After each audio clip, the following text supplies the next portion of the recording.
ఇటీవల జరిగిన తెలంగాణ అసెంబ్లీ ముందస్తు ఎన్నికల్లో గ్రేటర్తో సహా తెలంగాణ వ్యాప్తంగా కారు జోరు సాగగా ఒక్క ఖమ్మంలో మాత్రం కూటమి కుమ్మేసింది. తుమ్మల వంటి కీలక నాయకుడు ఓడిపోవటమే కాక ఉమ్మడి ఖమ్మం జిల్లాలో తెరాస ఒక్క సీటుకే పరిమితమైంది.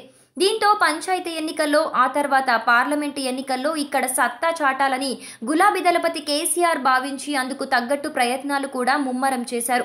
వర్గ విభేదాల వలనే తమ పార్టీ ఓడిపోయిందని, ఈసారి అలా జరగకూడదని గట్టిగా క్లాస్ తీసుకున్నారు.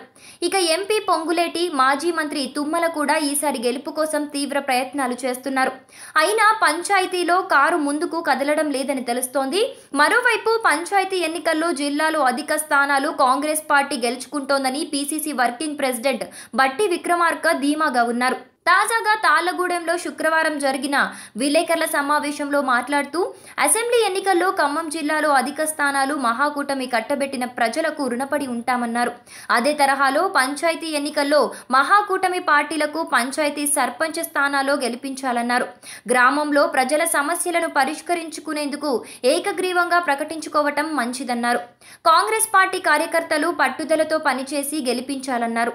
ఎన్నికలు ప్రశాంత వాతావరణంలో జరిగేలా ప్రజలు, నాయకులు సమన్వయంతో మెలగాలన్నారు. ఇక ఈసారి టీడీపీ, సిపిఎంతో కూడా కలిసి పంచాయతీలను గెలవటానికి ప్రయత్నాలు చేస్తోంది.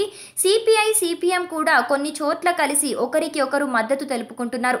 దీంతో పంచాయతీల్లో పాగా వేయాలని భావిస్తున్న తెరాసకి ప్రతికూలతలు ఎదురవుతున్నాయి.